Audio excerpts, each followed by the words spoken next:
This is as bad as it gets. And yet the president will not confront the Russians on this score, denies being briefed. I don't know what the Russians have on the president politically, personally, financially, or whatever it is, but he wants to ignore, he wants to bring them back into the G8 despite the annexation of Crimea and the invasion of Ukraine. And he's kissing up to Putin in every way, so totally irresponsible. Something is wrong with this picture. Let's bring it. That was Nancy Pelosi I know, responding to I that, the Russia stuff. So Kayleigh McEnany, she is the White House press secretary. Let's bring her in. I mean, she's saying this is as bad as it gets. Everything is so political. What is the real story, or at least your side of the story, Kayleigh?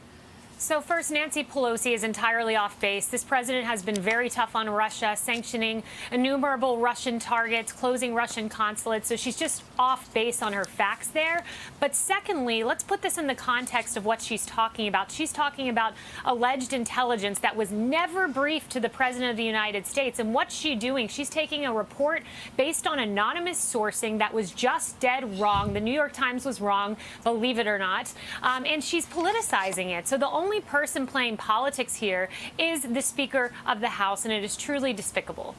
When it comes to the Russian story, among the people that need answers, Liz Cheney says reporting about Russian bounties on U.S. forces is true. The White House must explain why was the president or vice president briefed.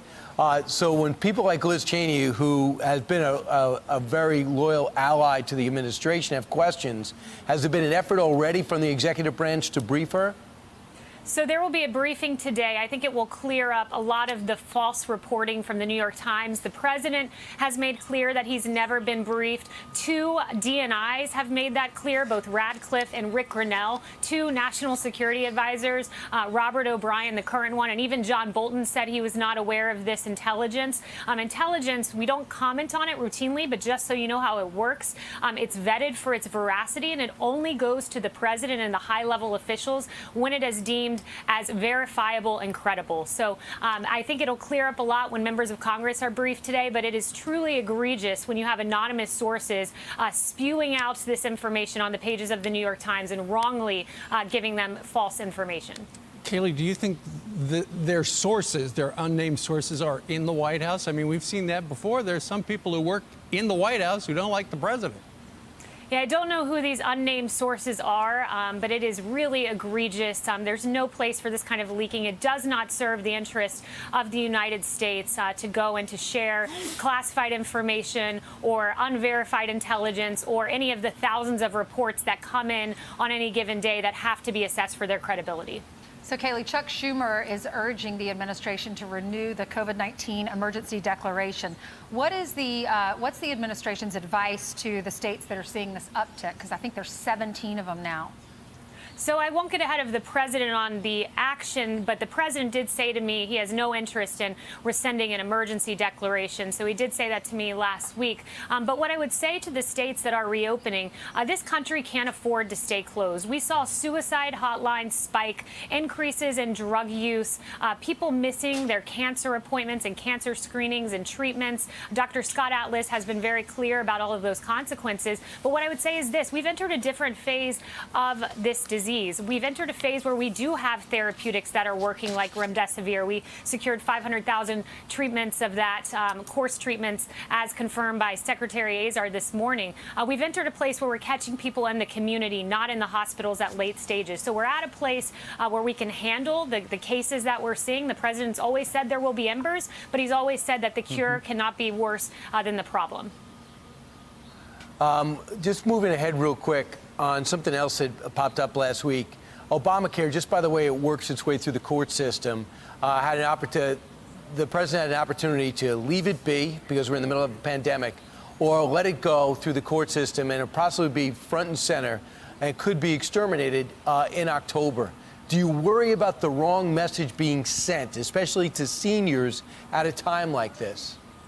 What I worry about are Democrats here who have not come to the table with a viable option. Let's remember, Democrats left Obamacare behind. In the mind of Democrats, Obamacare is a thing of the past. You have 2/3 of Senate Democrats who want government takeover of health care, many in the House, more than 100. So they're the ones who've left this behind, this unconstitutional law. If it's unconstitutional, as our administration maintains, we have to find a better solution. We've put forward Graham Cassidy. We've put forward good health care plans that would bring down costs.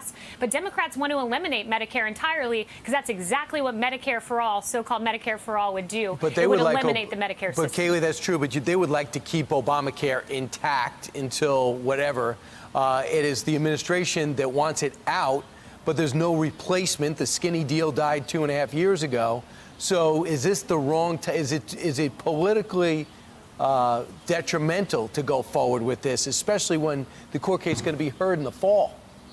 Well, no, because I think, look, the American public looks at this and what they say is this. If Democrats passed an unconstitutional law several years ago, then it's on Democrats to come forward with a solution. Democrats got us into this quagmire to begin with. And their untenable solution of government takeover of health care is not the answer. We've put forward solutions under this president. He's worked to bring down health care costs. Democrats need to come partner with us instead of embarking on this radical trajectory that would eliminate Medicare and affordable health care for all. Kayleigh, what the people do not know right now is where you are standing on the North Lawn. If you look to the right, you could actually possibly see the Andrew Jackson statue, which is just across the street from you. And the president signed that executive order to protect monuments over the last 48 hours.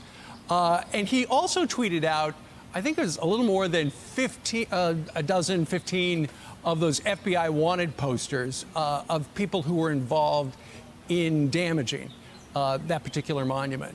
Just out of curiosity, what has the response to the FBI been as the president has tweeted that out? And I'm sure their phone is ringing in some measure. Yeah, well, the response of the American public is to support this proposition. Look, none of us support lawlessly ripping down our statues. And it took this president to secure a statue of a former Democrat president, Andrew Jackson, from coming toppling down.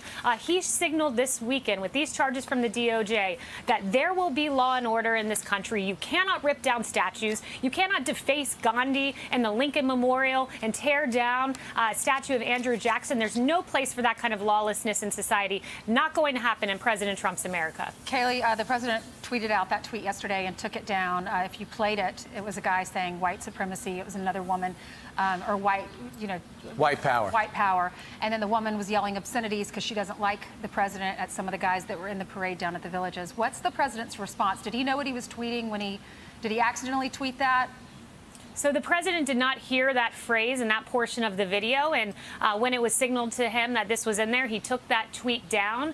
But he made very clear to me that he stands with the people of the Villages, our great seniors, men and women in the Villages who support this president. He stands for them. And his point in tweeting out that video was to stand with his supporters, who are oftentimes demonized. So he didn't hear that portion. He took it down. But he does stand with the men and women of the Villages. Okay. Thank you, Kayleigh, for being with us. Thank you. You're welcome.